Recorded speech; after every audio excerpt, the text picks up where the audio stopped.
Township of Cohaston, second regular monthly meeting, October 15th, 2013.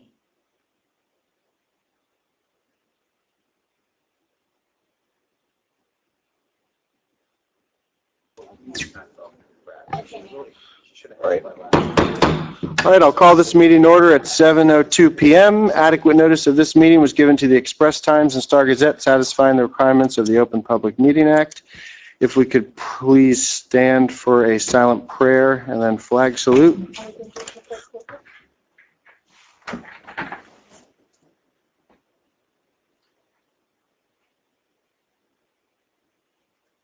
I pledge allegiance to the flag of the United States of America and to the republic for which it stands, one nation, under God, indivisible, with liberty and justice for all. Right. Do I have a motion to approve the minutes of the September 17th, 2013 meeting? Yes, I'll move that. Wanda, do I say with any corrections or anything? Just You can if you want to. it was like, mechanical things. So, and sometimes it doesn't get picked up by the spell check. So I'll move that. Is there a second? I'll second it. Okay. Becker? Yes. Yes. Dan Lou? Yes. Angeli? Yes. Kern? Yes. Okay, do I have a motion to pay the bills presented in proper form, signed by the director of each department and approved by the majority of the members and listed on the bill list? So moved. Second. Becker? Yes. Slack? Yes. Dan Lou? Yes. Angeli? Yes. And Kern? Yes. Public comment pertaining to agenda items. Are there any public comments pertaining to agenda items? If so, please come forward and sign in. There are no public comments pertaining to agenda items. We'll move right along to Mr. Weber on the review of the second draft wastewater management plan. Okay. Thank you, Mayor. The reason I'm here tonight is the Highlands Council, of course, since Powhatan is a conforming municipality in both the planning area and the preservation area now, the Highlands Council has prepared a wastewater plan for the township. It was submitted to us several months ago for review. I did review it, and they're looking for comments that the township would have on the wastewater plan. They're looking to try to adopt the wastewater plan by January, so they're interested in any comments that the township would have on the wastewater plan. I prepared a draft letter to them with my suggested comments, and there's really three things, I guess, that I wanted to kind of highlight, which I think are the most important issues which you want to convey to them. The first being they reference in the wastewater plan numerous times that our allocation with the town of Phillipsburg is 520,000 gallons per day, with the potential for an additional 20,000 gallons. Based upon, and 20,000 gallons is based upon an agreement that Powhatan had with Lopatcong back in 1990 regarding the Phillipsburg Mall. At that time, Lopatcong actually transferred 20,000 gallons of sewage per day to Powhatan for the development of the mall, to account for the fact it was in both towns. Anyway, the wastewater plan, to this point, doesn't acknowledge the fact that we really do have 540,000 gallons per day. I mentioned that to them before, and they didn't. I guess they need support, documentation for that, and I think we have that. I saw that.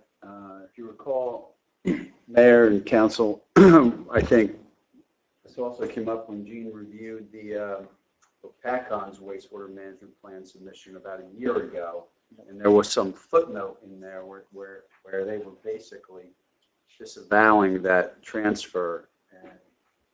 And we were asked to comment on their wastewater plan, and that was one of the things I believe that we commented to the DEP.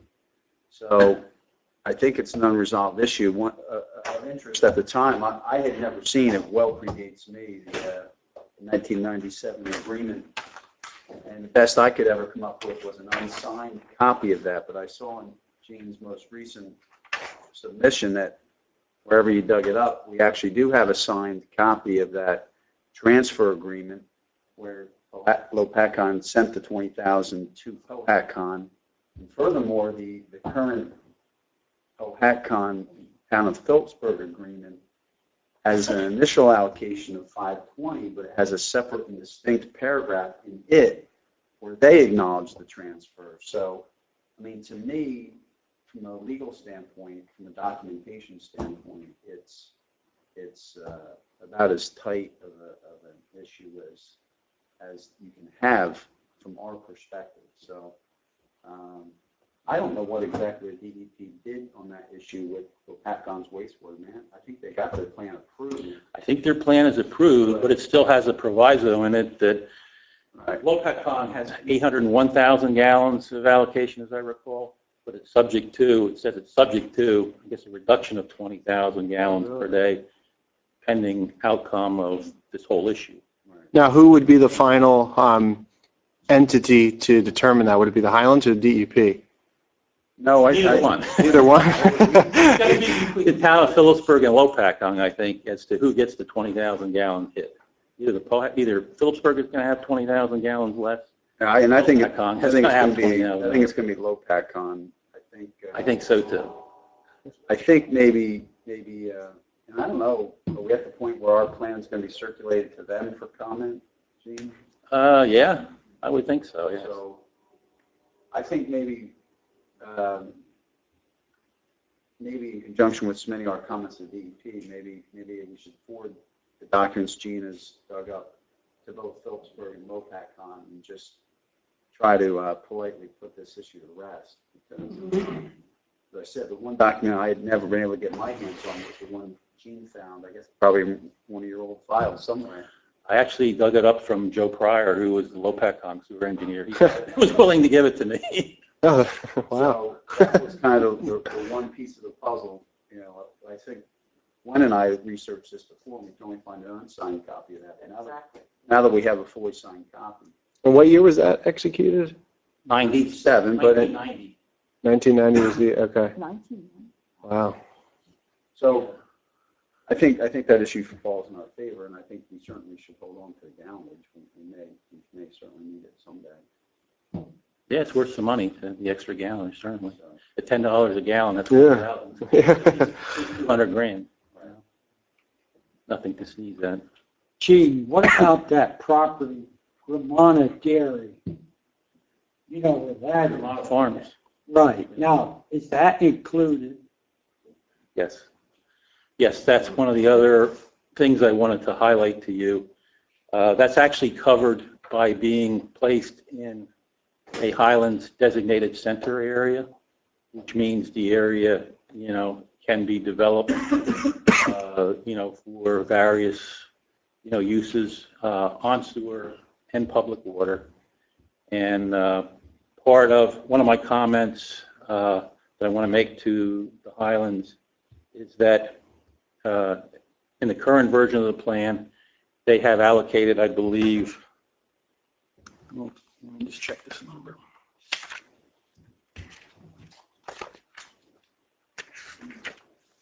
Well, they have a couple options for the Highlands Center.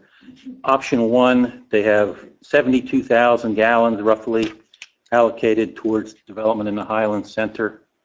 Another option where they have 92,000 gallons allocated towards development in the Highlands Center.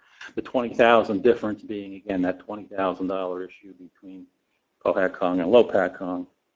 But what I'm suggesting is when Powhatan planning board members and I think Mayor Babinski, former Mayor Babinski, met with Highlands Council when they originally discussed this whole concept of the Highlands Center. Paul Gleitz was involved in it too. They had come up with a flow of 106,000 gallons per day that should be allocated towards the center. I think Paul Gleitz came up with those numbers based on potential development in the center. So I'm suggesting we go back up. We have plenty of allocation, I believe, at this point. I'm suggesting we go back up to the 106,000 gallon number for the Highlands Center. Is there any allocation still reserved for toll piece, Gene, at this point? I mean, Well, that's the next I thing. don't even know if they have an approval anymore. You got me. That's point 3 I wanted to get to. Good segue. Good segue. Yeah. Right. You know, from a legal standpoint at this point, I mean, we consistently held a certain amount, I think it was about 18,000 gallons, if I recall. We had a litigated settlement with them years ago. We allocated what happened at the same time we were litigating with them. The EAI project was shrinking somewhat. So there was an excess allocation there, or some excess capacity at the time. Because there were co-implications to the toll project, we allocated that 18,000. I think it was 18. Actually, it's 28. 28? 28,000. Okay. I guess there was a 10, then there was an 18. I think there was in 2 pieces. Whatever the gallonage was, we consistently held on to that. But at this point, the vested rights, as far as I can ascertain, in terms of the approvals, and more importantly, in terms of the contractual settlement agreement, when we entered into that, we said, hey, look, we'll change the ordinance. We did that. And then we said, when you come in for your approval, you'll get, 6-year vested approval. And there was a second little mini settlement to that at some point. But all of our contractual obligations have lapsed at this point, in my legal opinion. And I think I've bounced this off of Lynn. They thought about, they tried to get an automatic permit extension act extension. For their land use approval. Land use approval. Yep. And I think Lynn correctly rejected that, in part because a piece of their project was planning area 4 or 5, and that wasn't eligible. So my position, I think Lynn agreed, and he had some other reasons, but because a part of the project was in planning area 4 or 5, that automatic extension didn't apply. And then they didn't follow up and actually apply for a regular municipal land use extension, which they could have. And that's been quite a few months at this point, hasn't it, Gene? That their land use approval. I think their approvals were in, the land use board were in 2005 or 2006. I think. So yeah, it's been. If we were to have, So the question is, do we continue to allocate for them at all? Our recommendation is that 28,000 gallons be taken out of the wastewater plant. but does that undercut, if we kept it in, would that undercut our argument then, saying that we don't think this should exist, but we're still going to have allocation for it anyway, as just a safety precaution in case it would ever happen? Well, that's why I wanted to run by Gina. Are we proposing to eliminate that reservation of capacity for that project? Is that what you think? Yes. Totally. Yeah, because that's what Totally. Okay. So I think Yeah, like you and I would be on the same page there. I just wanted to double check. Yeah, like Kevin said, they have no longer any legal status based on the agreements that we have, and they'd have no land use approval status. And I think Susan Rule is on board with this too. And in fact, the land use board in August, adopted a reexamination report, for the master plan. And as part of that, we had this discussion with the land I use think I board. did a memo for Susan that you probably circulated to Yep. you guys. Because Susan Gruhl, our planner, had asked me for a memo on this legal, from my legal, Yes. since I litigated all these things. And, it's one benefit of having some continuity with professionals. They've both been around long enough to know all these things. But Yeah. I do concur, and that's that we should Yeah. take that allocation away at this point. You guys can, Yeah. do what you want with it in the plan, but So actually, the periodic reexamination report then actually recommends that that area be rezoned, back to R1, which is 5-acre zoning, and any sewerage, allocation for that site, be, abandoned. Seems kind of That's what we. anticlimactic. Just this is how it all kind of ends for them. Yeah. Wow. Yeah, that's it. Yeah, not at all. That's it. well, I think that's where it stands. Okay. We've done everything we're supposed to do legally, and I think at this point we're kind of compelled, I think, to rezone R1 because again, the existing zoning, they're not in the center area. No. So that to keep that with the enhanced zoning is actually would be inconsistent with the Highlands Master Plan, and of course we opted into that. So I think for those reasons, it would be right to do that. Yep. All right. So really, those are the three main issues, I think, in this plan. Unless there's, any other thoughts or comments that council members would have that I think should be conveyed to the Highlands Council, be happy to talk about those or listen to any comments that you may have. Does anyone have comments? I have some comments.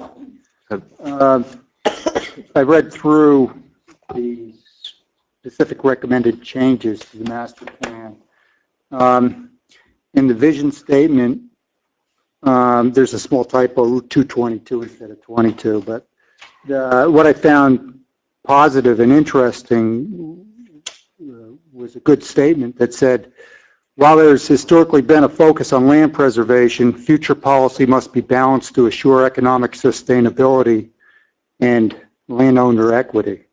I thought that was an excellent, well-balanced statement.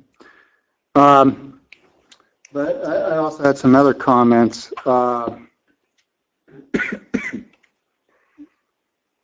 Further down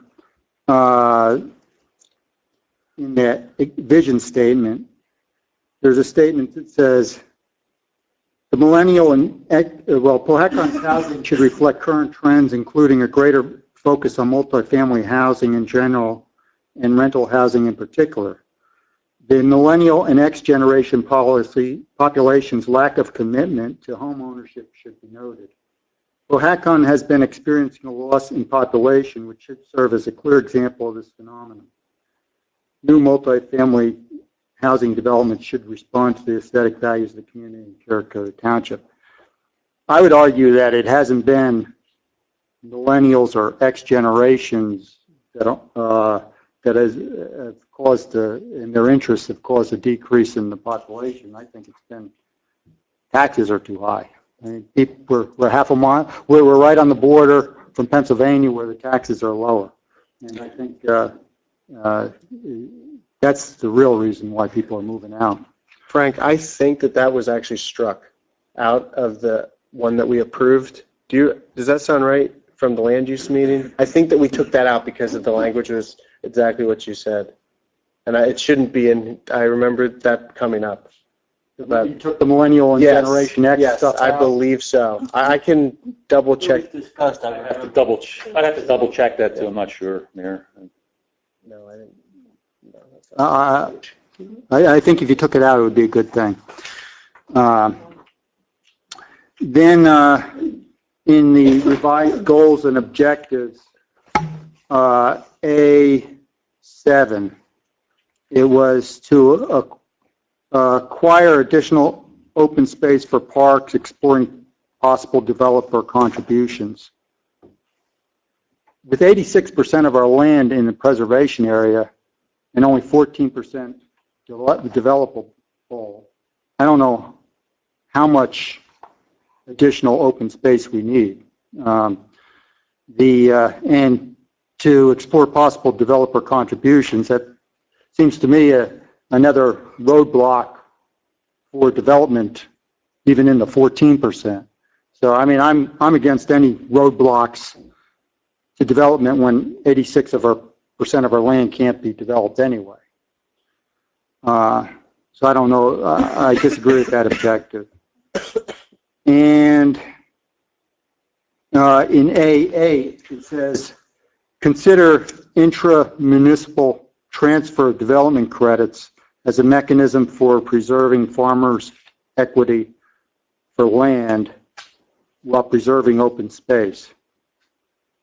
I agree with preserving farmers' equity for land, and I agree with preserving the open space we have, but I don't think it's realistic to get intra-municipal transfer development credits. How is 14% of the land going to pay for 86% of the development credits? I don't know. I think it'd be better if we got inter-municipal, or we're supposed to be saving all this water for the rest of the state. Maybe the rest of the state should help pay for our lost property values. Those are my comments. Thank you, Frank. Dave, do you have any comments on that? No, sir. All right, thank you. Mary, do you have any? No, I just think Frank made some very good points. Sal, do you have any? No. Gene, you answered mine already. So do you need a motion from us to, now this isn't even the final document yet because it's going to go to Highlands and it's going to come back to us? Is that? Yeah, what I need is just your authorization, whether it be by motion or just consensus, whatever, to basically respond to the Highlands Council with the comments that I've outlined to you. And are in that letter, draft letter that I had drafted up for Judy Thornton, the Highlands Council. And yes, once we make those comments, then they would, assuming they agree, they would make what would hope would be the final amendment to the wastewater plan, submit back to us one more time for, in essence, final authorization from the council for adoption. Okay. Of the wastewater plan. So we're still in the drafting stages of this. Now, does this go back then to the land use board as well? But when this comes back? No. Okay. No, this wastewater plan is really a council issue, I believe, not a land use board. Okay. All right, so, Can we make amendments to, can we prove it subject to yeah, amendment? absolutely, yeah, you can, yeah, but, yeah, is that, are you going to make that motion then with the subject to the, Reflection of the comment? yeah, and also to include the, whatever that final mission statement was, or vision statement, we'll double check what that was, but I'm pretty sure that had some of the things addressed in there, but. Okay, but just to be clear, I think most of the comments that Mr. Becker made are comments that were in the periodic reexamination report, not part of the wastewater management plan itself. The first document, yeah. So that's clear. We have an opportunity to amend that? Well, the periodic reexamination report is part of the master plan. That's a document of the land use board. So, you know, those issues would have been more appropriately addressed, I suppose, at the time of the hearing in August, you know, before the land use board when they adopted the periodic reexamination report. Does that get approved by council? No? Okay. Well, we'll have to implement some of the things that are in the periodic reexamination by statute every 6 years. The land use board has to do a periodic reexamination. In this case, it's also being done in conjunction with opting into the Highlands Master Plan. Some of the things in that document we will have to do, such as the ordinance to change any zoning back to R1, those types of things. So that's our role in that part of it. The wastewater management plan, there's not really typically a lot of whereases and background on it in that document that I usually see. So the nomenclature issues Frank raised, I think, are good points. I don't think they'll be in the wastewater management plan at all. No, they're not really part of the wastewater plan. Are you saying in August this was finalized? Is there an opportunity to amend it yet? I think it's a living document, right? You could change it at any time, correct? Is that? If the land use board felt it was necessary or appropriate, sure, you can reexamine your master plan at any point, I believe. Can I make a motion to recommend to the land use board that these changes be made? Yeah, you could, yeah. And then I make a motion to recommend to the land use board that these changes be made. I'll second that. Okay, so we're making changes to the re-exam report that was adopted in August. Yes, yeah. Okay. And Becker? Yes. Slack? Yes. Stanley? Yes. Angela? One thing, Gene, by January, we have to have new numbers for affordable housing. With COLA. You knew about that. Which municipality in New Jersey? I understand COA has gone back to the drawing board and they have to implement new rules. Right, Yeah. How affordable housing units are going to be determined, yes. I think right. that there's a 6-month period there that they And have. then it'll change again. A 6-month period. Yeah. So maybe we're jumping the gun here. I don't know what they're going to do with OHAC. Well, technically, we have to adopt a wastewater plan, I think, by January, by statute, I believe, unless it, the time limit for that gets extended. So that's going to hit, that deadline's going to hit before they sort out, what the COA requirements are, I believe. And then CO will never meet that 6-month. I Yeah. never met a deadline in 15 years, so Right.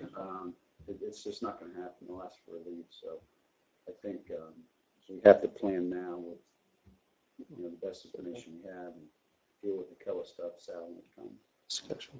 I think we have plenty of gallons, if we have to address further COA requirements, it's not an issue. We can always, amend the wastewater plan further down the road if, it's necessary because of what COA ends up doing. Probably not likely to be necessary, but you always could.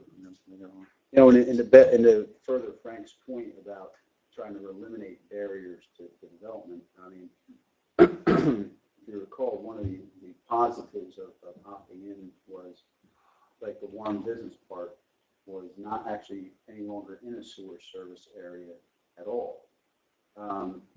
And so we elected ultimately as a council to opt in because, as Frank's pointed out, really opting in had nothing to do with the preservation area. 86% of our town was already in preservation, for better or for worse, as Jerry would argue. And I don't necessarily disagree with that, but in any event, what we're planning for now is basically that remaining 14%. And this plan in the sewer will actually give us a lot more flexibility and options for development in the Warren Business Park and other places. And eventually, we also have the potential, again, subject to what the council and land use board want to do in the future, but we can also do some expanded center areas if we end up with additional sewer and things of that nature. So that's why it's another important reason to have the extra 20,000 gallons that Yeah. come back to help us with our gradables and development. So, And Joey, what did you decide to vote? We were voting. Yes. Yes. Okay. So I think would be, so I Yes. would categorize that motion to suggest preamble changes to the Land use board. examination. Yeah, and then now is there a motion to allow Gene Weber to respond to the Highlands Council's request? I'll move that. Is there a second for that? second it. Okay, Becker, Yes. Scott, Yes. Dan Lou, Yes. and Joey, Yes. and Frank. Yes. Mayor, when in conjunction with Gene, when he sends that letter out, what I would like to do, as long as nobody in the council has an objection, is to get, excuse me, sorry about the constant cough here, get those documents that we've, Gene's found, I'm sorry, over to Phillipsburg and to Lopakon, because I would like to put that issue to bed with them, if possible. Is that, does anybody think? No, I think that's a good idea. Oh, and you think just by the, I guess, Lopakon giving it to you is kind of like a, We're not going to say where we got it from. Go ahead. I mean, Well, listen, I know it's going to be a problem for somebody. I know I talked to Joel Colbert, who represents Phillipsburg, and he just said, well, they've been kind of, assuming the numbers all along that POHAC. well, is that recent development, When a POHAC goes to 540, someone's going to take the hit, yeah, someone, not POHAC. when Lopat just approved that new development, I think they're like maxed out on development after that. Does that include the POHAC? Lopat? Right by the mall, they did that housing project. Does that include that 20,000? That we might be on minus. Because if they already paid for something, they don't have. I'm not sure. I'd have to go back and look Okay. at their wastewater plan. I know they have allocated 801,000 gallons. And but I don't know if, their commitments were up to that, fully up to the 801,000 gallons or not. I think they were pretty close. But I have to go back and That's what I thought. They were document. up there. So. But it's possible, yeah, if they lose 20,000, it could put them in a kind of a negative situation, and maybe they be in the market to buy some sewage. There you go. Never know. Yeah. Just became more valuable. All right. So do you need anything else from us? I think we're good. Okay. All right. Thank you, Gene. Thank you. Yeah.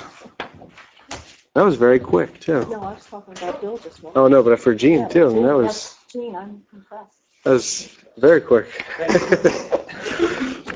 Nice to see everybody again. Good night. You too. Have a good night. All right. Mr. Ortel, you have great timing. If next on the agenda, we have the Recreation Association with Dugout. So I don't know who else wants to come up to let you do it alone, I guess. Hi. Hi, Mayor, hi, Council. I sent Mayor Kerner an email earlier today.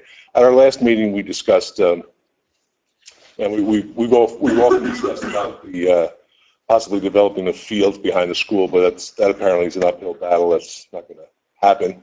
But we wanted to talk about, and usually Mayor Kerner and Mr. Vangelli are at our meetings, but we discussed about improving some of the venues we have around town, specifically Crestwood and some of the, Huntington and Warren Glen. What we were proposing was to put into some dugouts. We also wanted to put in some pitching nets,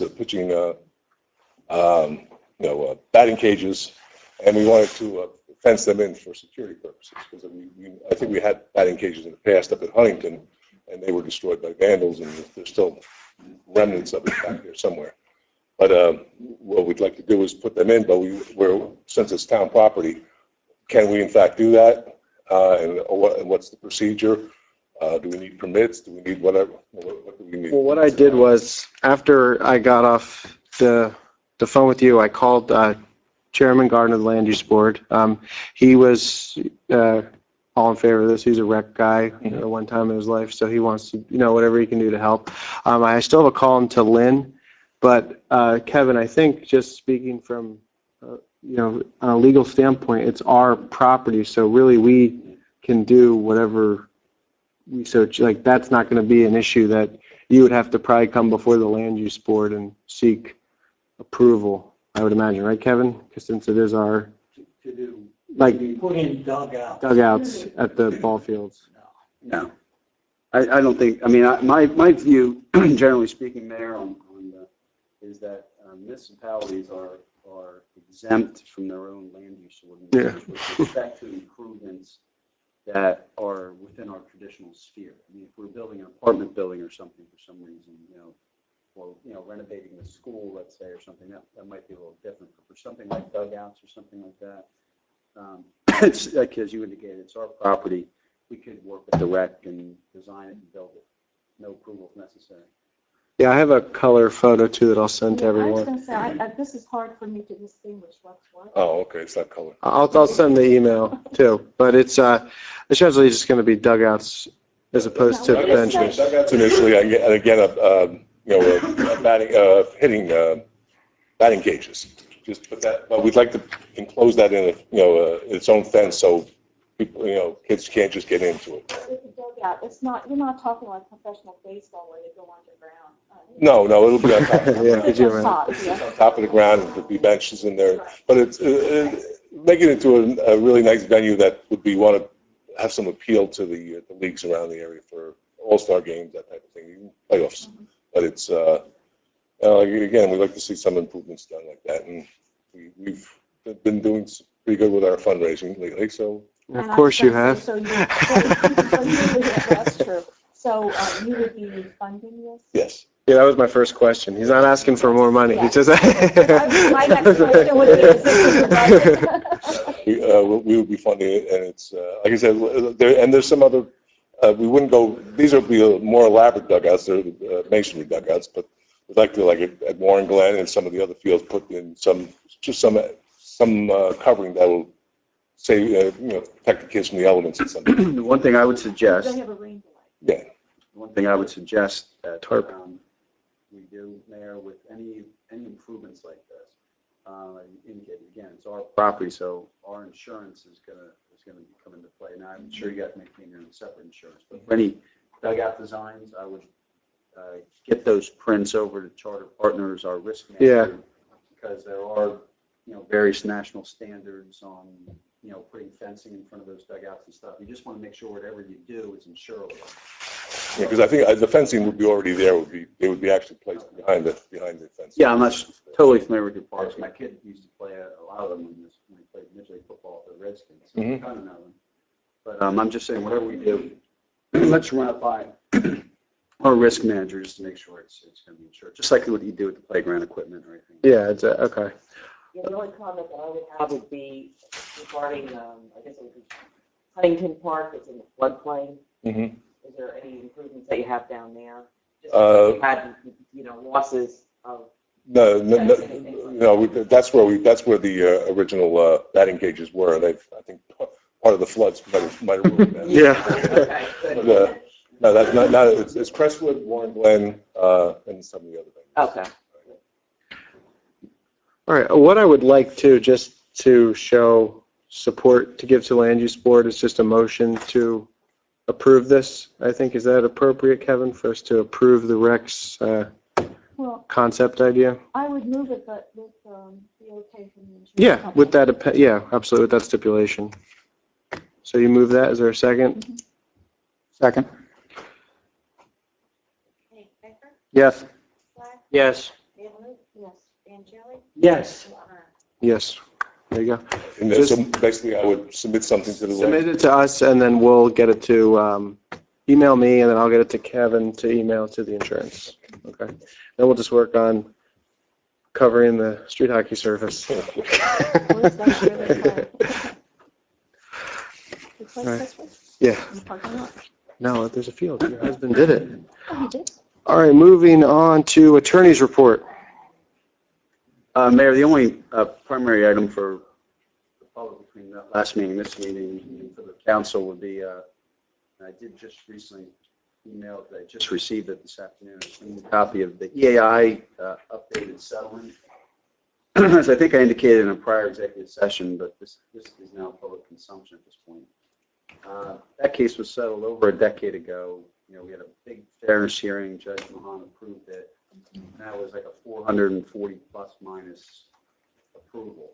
That was already a scaled down project from much bigger projects before. As the council's aware, even that project was further reduced because in between Judge Mahan approving that 400 plus minus project, the Highlands came into being, and the Highlands made them cluster it down and shrink the project. So at present, they have an approval for, I don't know, round numbers, 200, something like that, Frank, right? 280, I think, is what, Yeah. well, no, it's 198. 198 plus the 44 You got it. apartments, and then they had a solar project. Well, yeah, I was perfectly content with that. The problem is the regs that came down for solar projects basically cut them out of the loop in terms of being able to construct the solar portion of the project. In the meantime, in the court's infinite wisdom, even though the case has been settled for over a decade, I get a trial notice in July, August, for September trial date. I basically just filed a motion to enforce settlement and said, hey, the case is long since settled. We want stage of dismissal and releases, which is what was contemplated once we gave them an approval. They replied and said, well, we want to just stay with the trial work under appeal on this new project, et cetera, et cetera. So my motion was denied by Judge Ciccone. Their motion was denied, and here we are going to trial. And of course, she shipped it off to a different judge, a brand new judge, Judge Miller, who called me up, and the first question he asked is, why are we trying this? I thought this case was settled 12 years ago. And I said, right, that's my question exactly. So anyway, to make a long story short, what we did was we advised the court was settled. We did just a very simple, short, modified settlement agreement, which basically just memorializes the fact that the case was settled a decade ago for one type of approval. But that they've since voluntarily asked for a reduced size approval, but that also has technical problems with it. So they wanted the right to try to go back to the Land Use Board and Highlands and everything else to try to get back to the old approval that Judge Mahan did, which I think they probably have every right to try to do. They'll never get that far because the Highlands will never approve anything like that. But the bottom line is we basically have a settlement agreement here that I'd ask you guys to approve as acceptable to me, where it basically just memorializes the fact that we have an old settlement that they're trying to move away from it voluntarily with this reduced scale project. But if that doesn't go forward, they want the ability to try to come back and argue to Highlands and DEP and to us and to anybody else that they should get some type of remodified project that gets them closer to the original project. We haven't agreed to give them that project. They would have to come back and get all the land use approvals and everything else. Excuse me, Kevin, I got a question on that. The number 280 stuck in my head because there's something about the rental units, and that goes back to that other, the 280, where does that stand? That the 198 family housing. 198 market units and 44 rental units. That's what we're down to now. They got an approval, the Judge Mahan fairness hearing, where they got an actual judgment of what they call a judgment of proposed, was for 400 something units. So it was a higher number of market units, Frank, and still those same 44 rental units. Okay? Yeah, no, I was going further. I thought they came back yet again, and said, well, we want instead to do rental units, 280 rental They units. haven't come back yet for that, as far as I know. That was bantered about recently. You're talking about, yes. There was some discussion, I think, of them coming back and modifying it further. They haven't done that yet. Because that's also in those The reexamination. Right. report. Right now, they haven't done anything about that. I think they've explored that conceptually with the Land Use Board. Maybe that's why it's in the examination. Okay, thank you. One other positive thing. So basically, as far as I'm concerned, this settlement agreement is just a bunch of legalese to ratify the existing state of affairs. The one positive thing that it does do is, and Sal, this is, I know, has been a bug with you for many years, is at one point in time, Judge Mahan felt we collectively being prior counsels and were being disingenuous and not resolving this thing. So at some point, not only did he appoint the master, but he directed all of his fees to be paid by us. Well, we never honored that order. There was about $15,000 worth of fees sitting out there that Frank Banish has that we still get periodically. He sends us, hey, what about these bills?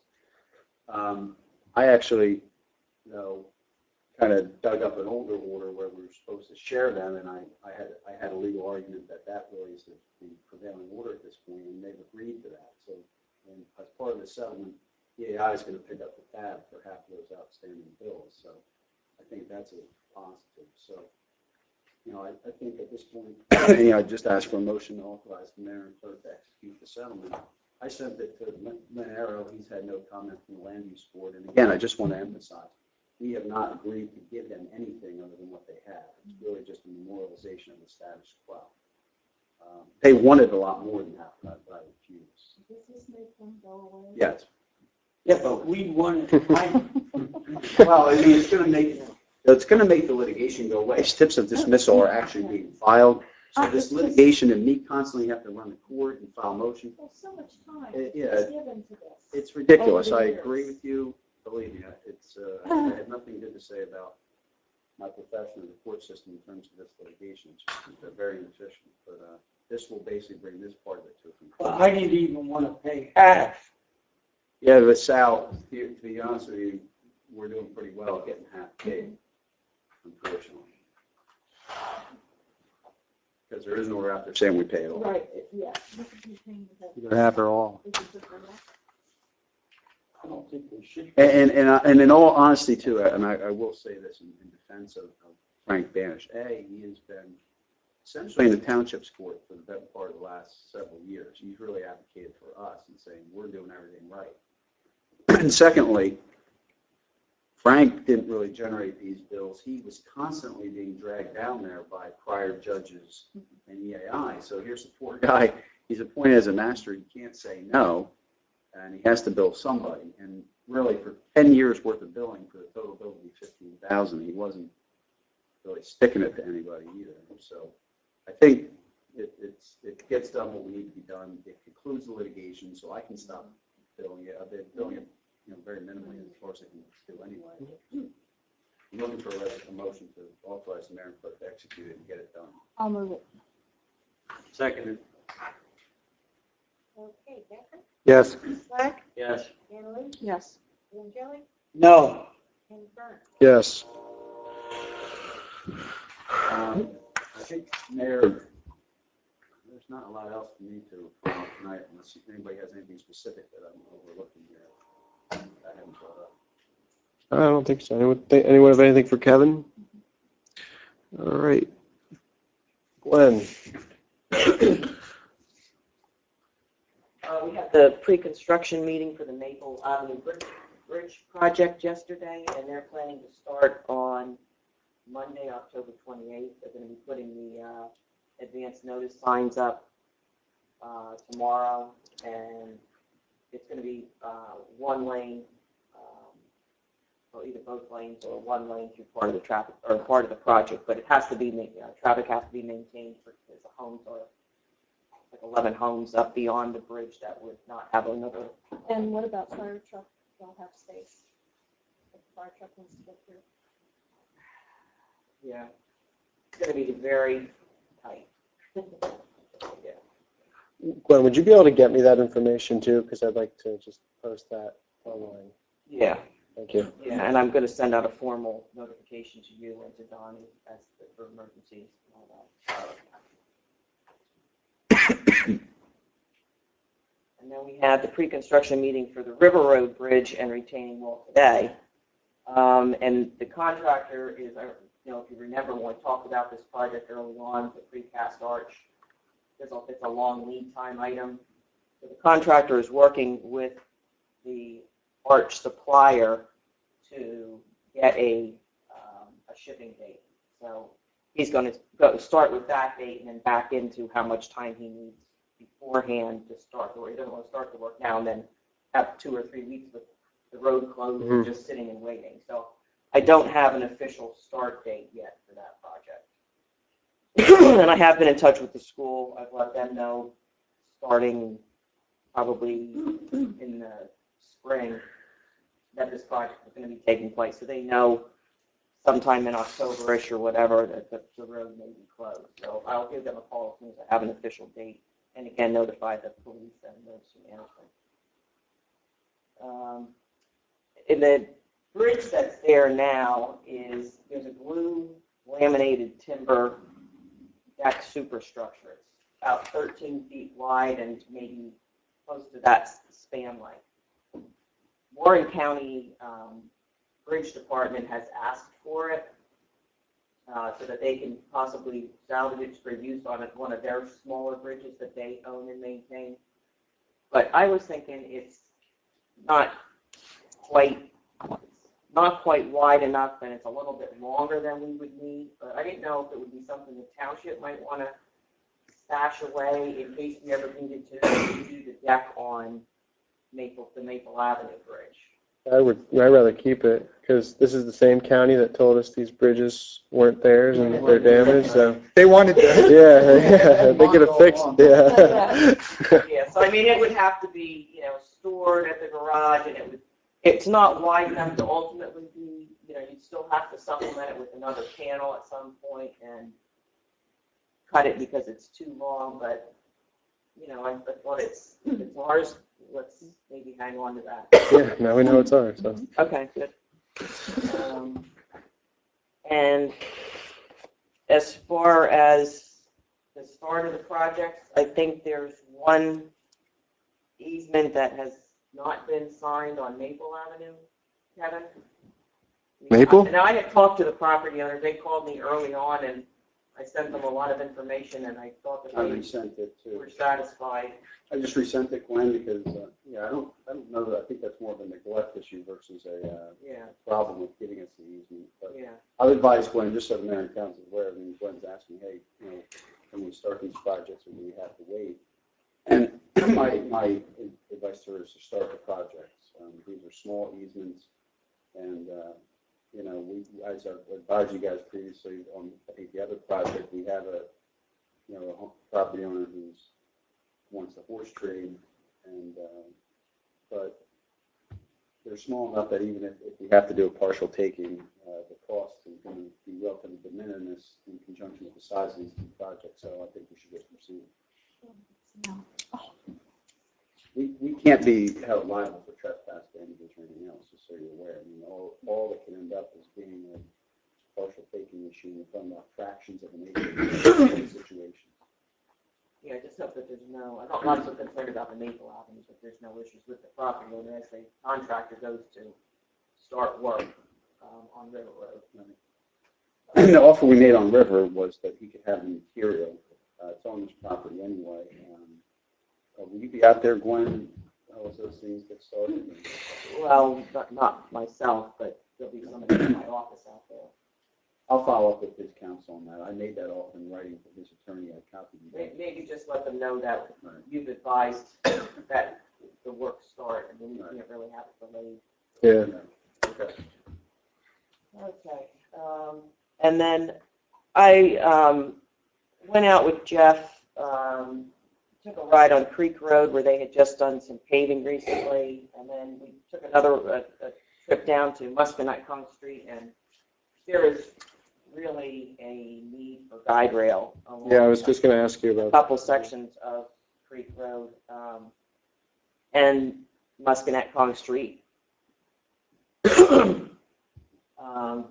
close to Route 627. There's some county guide rail that comes down and ends at the road, or the embankment drops off pretty close there. But I think the Creek Road is a little bit worse. And I know there's other sections of the township that could use some guide rail, but I think at this point, these are the worst. And I think Creek Road especially.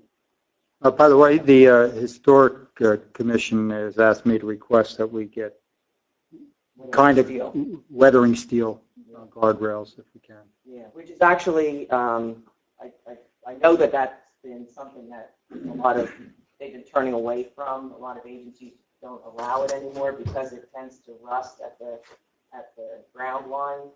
But I did speak with, and that's why I don't have a formal report together. I've been trying to get in touch with the highway safety company that has the guide rail contract through the Morris County Co-op, and they have weathering steel as an option.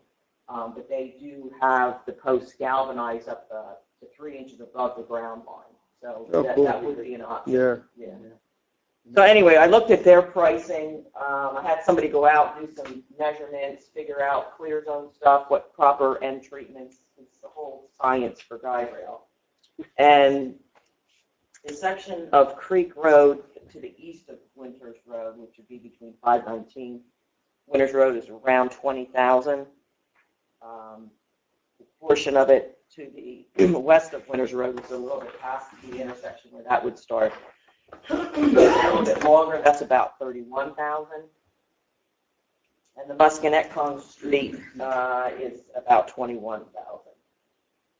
So I will send a diagram that I have with the limits on it and the cost estimate to you guys. I'll put that in the mail to you probably tomorrow.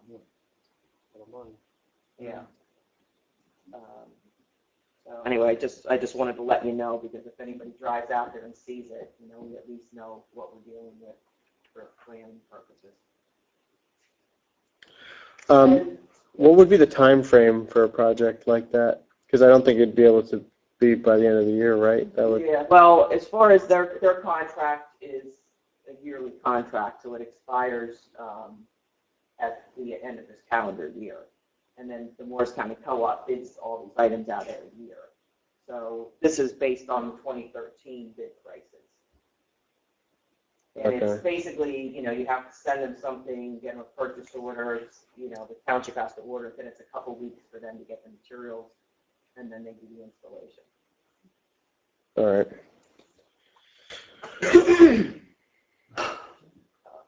And then my monthly update on Walmart, they went back out there and fixed some of the signs, most of the signs, but not all of them. So we sent them a punch list of what they needed to do. We haven't heard that they've done it. They haven't notified us to have us out there when they do it, so they hit them all correctly. But we did send them the punch list last week, so that's still being worked on. And then as far as the Taylor Knowles project, I had sent them photographs of all these eroded areas and a couple trees that were dead. And the Walmart contact person sent it on to the original general contractor, who responded yesterday, I guess it was, with photographs when he went out and looked at it. And he actually was clever enough to take pictures of areas like that we didn't even work in. So the grass does look very nice.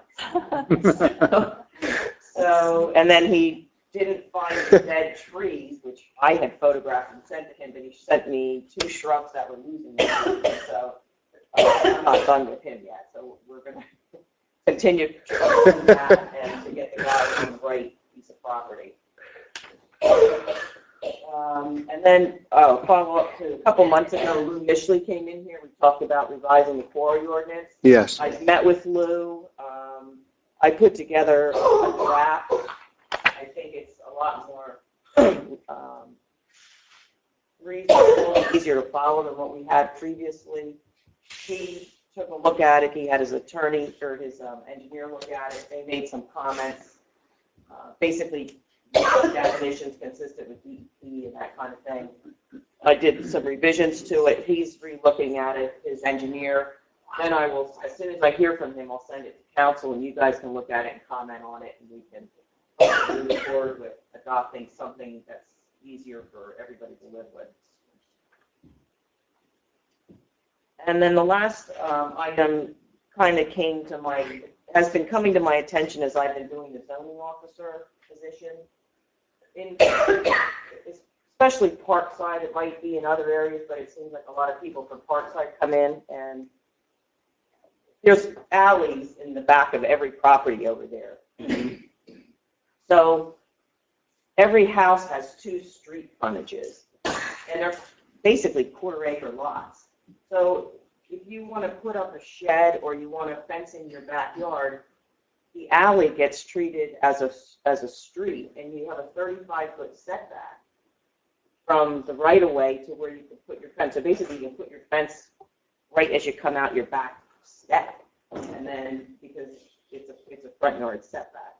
I think it might be, and I have to send everybody to the land use board for variances. Same thing with sheds. They have a setback all off the right-of-way of the road, and if it's considered a front yard, they can't be putting these things in. There's a lot of them there that apparently were put in maybe when there were other regulations or just done without permits because it's so difficult to follow it. But I thought it might be something that we would want to look at as far as maybe adding something into that zone, that there's a different setback for alleys. Absolutely, yeah. And do we just define what the alleys are, and then, yeah, because that's... It's really been tough for people. It's terrible. I feel like everybody half the people that come in, I have to deny them. I'm afraid I'm going to have fires. A lot of ordinances, a lot of other township ordinances also say, Glenn, I'm sure you've probably seen this too, that if you front on 2 streets, you get to pick which one is your front yard, whatever helps you to meet setback requirements, which also gives some flexibility. So That's pretty... I think that's definitely something we should look into because, Yeah, but I don't know. I mean, if one's a main street and Yeah. one's an alley, you don't want a shed right next to it. Well, we could control that a little bit, but that's what Gwen is saying. It's, anytime you have 2 streets, you end up with, we can have 2 front yard calculations, which is usually always a bigger setback. So I wonder if you could even do it by name. I mean, how many alleys are there? I mean, a dozen or so? Yeah, maybe even, I don't know, there's probably some over in the annex that might fit this same. And there's category. the- I don't know about Shimer Manor. I don't think there's. There's none in Shire Manor, but there's one behind Russell, that alley back there, Oh, that's too. right, yeah. Yeah. There's a long alley back, yeah. Is the it runs. zoning district peculiar to just Parkside, where we could just put a zone regulation? Yeah, I think it's R4 that probably handles all these areas. Yeah. So we should just, I think, Because maybe- Glenn brings up a good issue to revise the bulk standard in the R4. That It's way, just a table yeah, it's just a for table. accessory structures or something. So is that like a pretty cookie cutter ordinance that we could have for the next meeting, maybe? Well, I think, is the land use board meets next, correct? Mhm.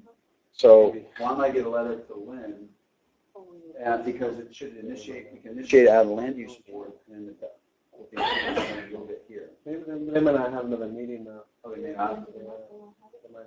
you know, anything going on? Yeah. Okay, well, we'll initiate it here for next month, then I can do that. I'll work with Glenn on that, and we can. Just let Lynn look at it. Yeah, well, we have So, to. yeah, What we'll do so is then it once we shouldn't- adopt any land use amendment here, we have to ship it there for 28-day comment So period. that would be our meeting. Yes. Meeting on the first meeting in November, we'll have, It's going to be the 12th. both on the 9th. We're having a Saturday meeting. Town hall? Okay. So which meeting is that, November No, 9th? that's the first. Saturday. Oh, okay. It's on Saturday. They advertised that as no action would be taken. Oh, That's did you? what the mayor had said. Yeah, it was Oh. just like to address the residents' concerns. Okay. Our regular meeting is going to be on the 12th, which, now that I think about that, that's the land use board meeting date. Oh, they're gonna have another canceled meeting. Could we do it as a joint meeting? Or that would be kind of like a waste of time. Your joint meeting usually covers between issues. That's why we need to do it. Second meeting in November. Is the 19th, okay? No. That, it's the election day, the 5th, then the 12th, and then the 19th. So ours would have been the 5th. The mayor didn't want to have one because it's election day. So we weren't having it there. And then the 19th is the League of Municipalities. So we canceled that one and made it the 12th. And now I'm thinking, ew, that's land use. A Tuesday. Yeah, because it was the second Tuesday and the last Monday.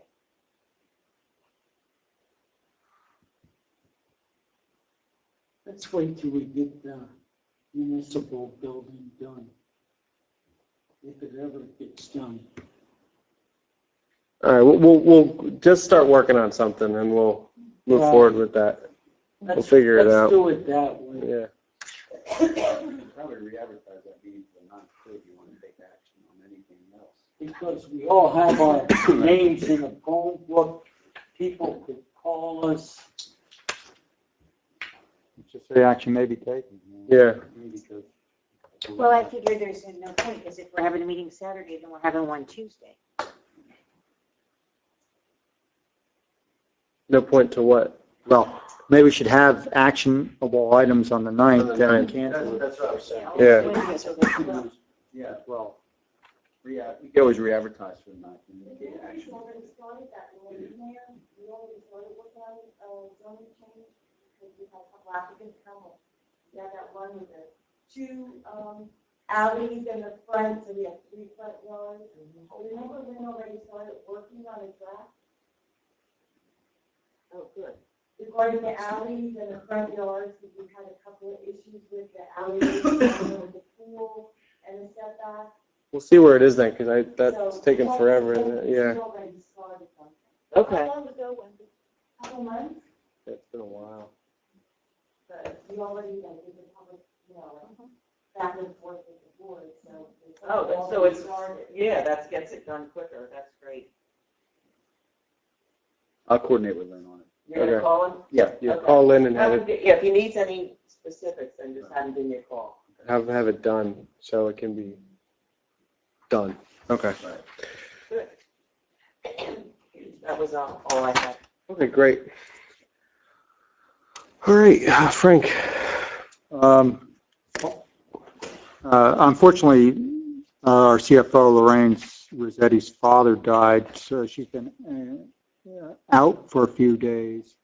In the meantime, our administrative assistant, Susan Shire, has done an excellent job working with Lorraine to fill in, and an excellent job in general. I mean, she's doing spreadsheets on utilities and regular recurring expenses and noting anomalies by month. And she's been filling in on the infrequent occasions when there are absences. And so things are going pretty well. I think it's going well with Wendy and Wanda overlapping their lunch hours. So between Wendy and Wanda overlapping their lunch hours and Susan Shire filling in when there are absences, I think things are getting covered pretty well. The Historic Commission, there again, for the fourth time, I think I'm reminding everybody, it's going to be on the 19th. We got it, and we're on it, and we have a new roof put on, but we're still painting, so it may or may not be done. And that's about all I have. All right, great. Thanks, Frank. Dave? Mayor, I don't have a lot to report since the last meeting. Nothing new on the DPW side. Environmental Commission will meet next week for a monthly meeting. Other than that, I don't have much to report. Great, thank you. Mary? Okay, I have my police report, my monthly one. They responded to 400 calls for service and issued 151 traffic summonses, made 26 arrests, and the criminal investigation unit opened 25 new cases. Now, the police also met with the teachers at Pohatcong School, and they discussed the pre-action plans in case of an active shooter event at the school. Teachers were informed of what to expect once the plan is placed into action, and the school lockdown policies also were reviewed. And then now they will have live drills at the school in the near future. And I'm assuming when all that occurs, parents will be notified. Will students be involved, just staff? What are you talking about for the drill? Staff. Just staff. Will you ever have a drill with involving students? No. Curious. All right, and then also the department, they were all happy because they received the patrol rifles, and all the officers were qualified today. And Sergeant Scott Robb, though, completed a week-long course. His is entitled Advanced Blood Stain Analysis. He is one of our detectives, and a very appropriate course for him. And then Patrolman Alan Hill also completed a week-long course. His was entitled Top Gun, but it wasn't like flying or like the movie. Top Gun is a narcotics investigation school, and so he completed that course. That's the police report. And then I do have a little bit of sad news. I spent the weekend doing a viewing and also going to a funeral for Fred McCorkle. I don't know how many of you knew Fred. He was a longtime resident of our township, loved the fire department, very active in the fire department, held every possible office you could possibly hold for it. He was our township fire official. Besides being the fireman, he was also an instructor at the fire academy for Warren County. He was even an author. He wrote 4 books on fire procedures. So he was like very actively involved in it. Now, the past couple of years, he did not live in the township because he moved across to Pennsylvania to be with his daughter who lives over there. But so he did pass away though, and I think he was 87. But he was a very dedicated. He was very dedicated to this township and what he did. And so I just wanted to bring him up tonight. Great. We're done. Thank you. Good. Sal? That's it, nothing. Wow. Wow, right. I just wanted My goodness. the police will be assisting on Halloween with the fire company, correct, with handing out candy, and they'll also be prepared on the 30th to prepare. So that's good. No, our children won't do that. And I, while I have them here, I just wanted to congratulate Nancy Deske and Bill Ortel for getting reelected to the rec board. I'm sorry I missed the election. You go to all the meetings to get qualified to vote, and then you can't even vote. I missed the meeting, so you ran unopposed, so that's good. All right, I don't have anything either. So moving on, ordinances for public hearing. Do I have a motion to open up ordinance 13-12 to amend chapter 179 entitled License and Permits for public hearing? I will, I'll make that. Is there a second? Second. All in favor? Aye. If anyone has any comment on ordinance 13-12, please come up forward to sign in, to speak on the ordinance.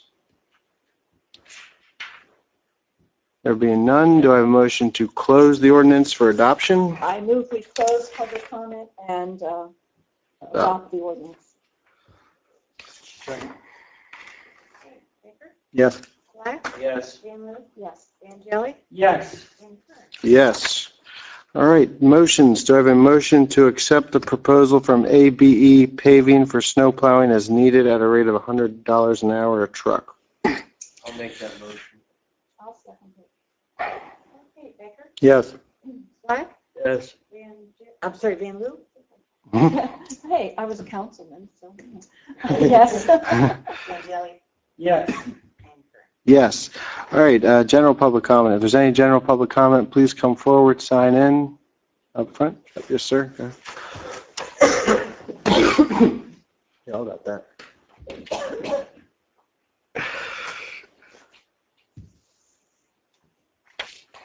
My name is Enrique Hernandez. My address is 301 River Road. I want to comment, or rather expand on the comment of Mr. Pugliese from the meeting of September 17th. He was a gentleman that was upset because his taxes, he was paying more taxes than his neighbor, and he received several suggestions as to what to do. But one issue was never raised, and that is the possibility that his neighbor is paying lower taxes because, in fact, he is underassessed. And I bring that up because I looked at the property that I own at 321 River Road, and I'm assessed at $152,000, whereas the neighboring property, which is exactly the same, is assessed at $114,000. The difference is quite significant, generating, by my estimation, about $1,300 difference in taxes. And so I thought, this can't be a unique situation. This might be a pattern that repeats. And normally, when someone receives an assessment that's wrong, that's high, they complain and scream bloody murder. But if you get an assessment that's low, it's a rare person that's going to go to the tax assessor and say, hey, my house is really worth $40,000 more.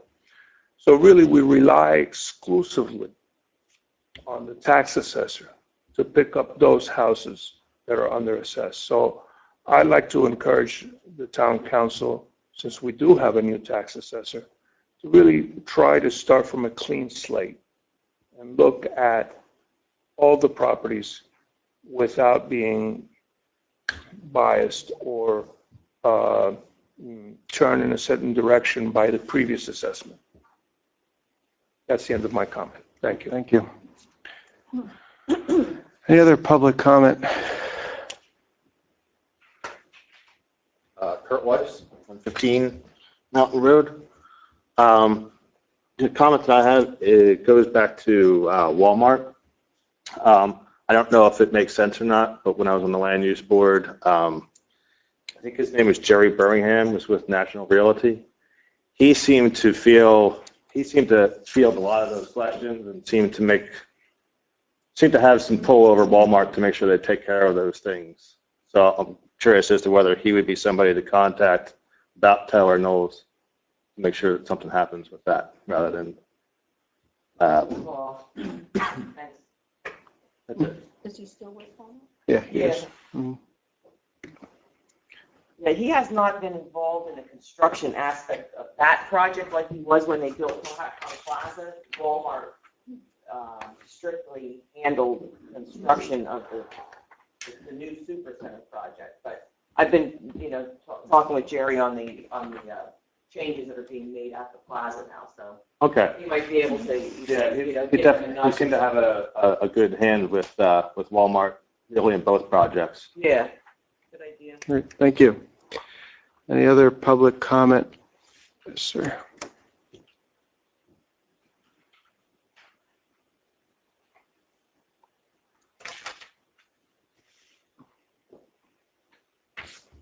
Good evening. My name is Barry Slack. I live on St. James Avenue. I guess you could send me in the Red Lake Camera District. I have some questions and suggestions possibly on the road up there. I see a lot that goes on there, and I see things I think could help a lot. When you are on 519, either going north or south, there's 2 lanes you can turn to go on 22, east and west. Could it possibly be checked if they could paint like they did at Ringwood Street and Route 122 to stay in your lanes as you're turning? Because people in the far right lane, when they turn, they drift over into the second lane an awful lot on both sides. And another suggestion I would have there that I've seen, where you stop at 519 either for east or west, if at the traffic light there could be a sign put delayed green. People see the center light green, turn and go. I've been on the west side lane by Honda when the light turned green in the center for people to go. I've seen people shoot right across. You know, it's been good there for the accidents. There's not many as there has been, but would the county have to be asked this, or would it have to go through the state to see if some of those corrections or suggestions could be brought to them to see if they think it would improve the traffic there? It is the state's jurisdiction. We have plans, though. Do you recall when you met with them about the project that they're doing? Do any of the changes go down to that intersection, or are they strictly at 122? No. Which, for the record, was a year ago. Yeah, that's true. Really? But it was only Yep. for the 122. It was, And okay. 20, yeah. Top of the list, yeah. So the dotted lines to show the lane turn, and I didn't catch exactly what the second suggestion was. At the traffic light, when you stop, the center goes first. If a light was put up, or sign at the first light saying delayed green, so the people on St. James Avenue say, hey, the light's green in the center, but mine's not, know that it's going to be a delayed green. Oh, when you're in the island. Because I've seen people just go right across when the light's red. And I Makes say, well, sense. there's $85. Actually, that's not true. And when you're talking about the lines here, Once you, are you? I'm sorry. Once you stop at that intersection, if you were to go, if that happened, the camera would not pick you up. As long as you come to a complete stop. Even though the light's red, they're going through a red light. The center lights they put in didn't correct that then. It won't pick it up. It's just the way that they're made. Will also. You're not encouraged. Yeah, I'm not encouraging. Curved lines. Yeah, they have it up. Well, in the center part, I know, There's arrows that point. go into Pohat Plaza, for example, I go into the middle lane and make the left turn so I'm in the correct lane.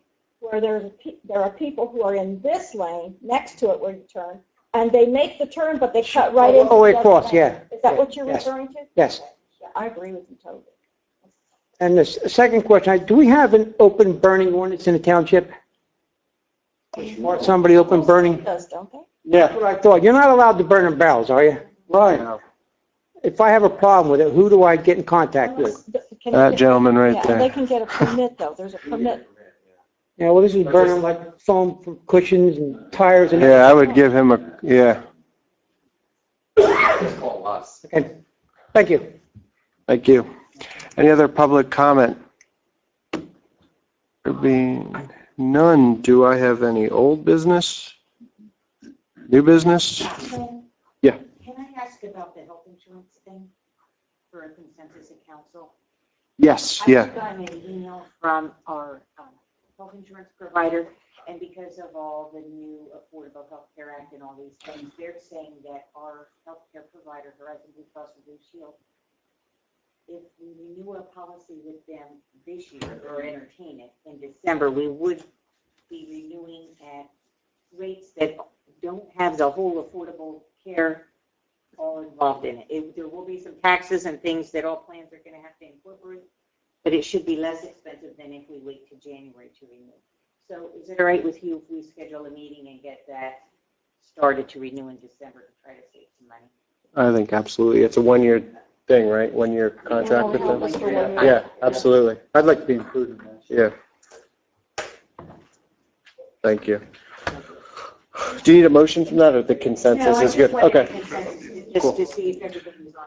All right, do I have a motion to adjourn? So moved. Second. All in favor? Aye. No executive session. All right. want to get the. What do you think? Get out of here. Thank you for the. All of a sudden, I'm